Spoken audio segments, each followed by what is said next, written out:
এটা বাস্তব কথা।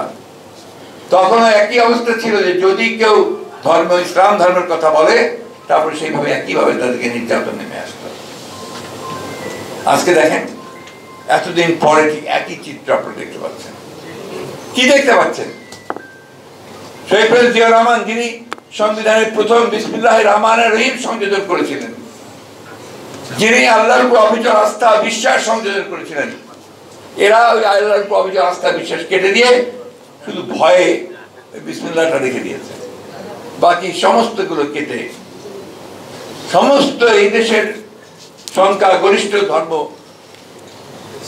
ধর্মীয় সম্প্রদায় তাদের ইচ্ছার বিরুদ্ধে সমস্ত কাজগুলো করেছে। আপনারা ভুলে গেছেন খেলাফে হেফাজতে ইসলাম না, হেফাজতে ইসলামের সমাবেশে কি ঘটনা ঘটেছে ভুলে গেছেন নাকি আপনারা? সেই দিন অন্যায় ভাবে আজকে বেনজির আহমেদ, তখন ঢাকা সিটি কর্পোরেশনের মেট্রোপলিটন ডিএমপি কমিশনার, রাতের অন্ধকারে নির্বিচারে গুলি করে অসংখ্য মানুষকে সেদিন হত্যা করা হয়েছিল। সে আমাদের মাদ্রাসার সব শিশু, তরুণ, কিশোর বালকদেরকে, হাফেজ আলেম উলেমাদেরকে সেইভাবে হত্যা করা হয়েছিল। এখন দাড়ি টুপি রাখতে অনেকেই ভয় পায় যে যদি আবার তাকে ওই জঙ্গি জঙ্গি জঙ্গি জঙ্গি নাম দিয়ে দেয়, এবং এটা করেছে এইভাবে আপনার জঙ্গি নাম দিয়ে অনেক মানুষকে তারা কারাগারে নিক্ষেপ করেছে।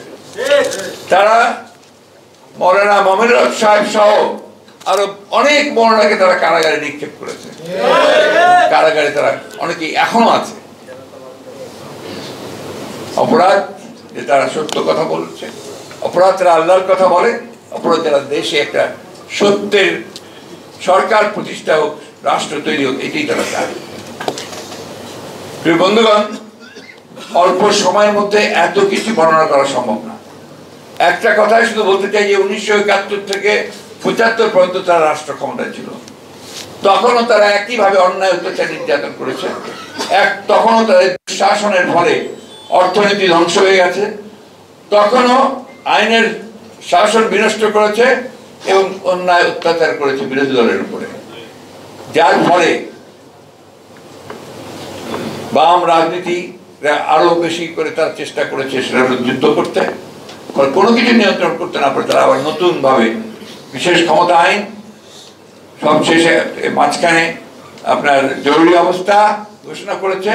জরুরি অবস্থা ঘোষণা করে তখনও যেটাকে নিয়ন্ত্রণ করতে পারেনি, তখন তারা এক দলীয় শাসন ব্যবস্থা বাকশাল প্রতিষ্ঠা করেছে।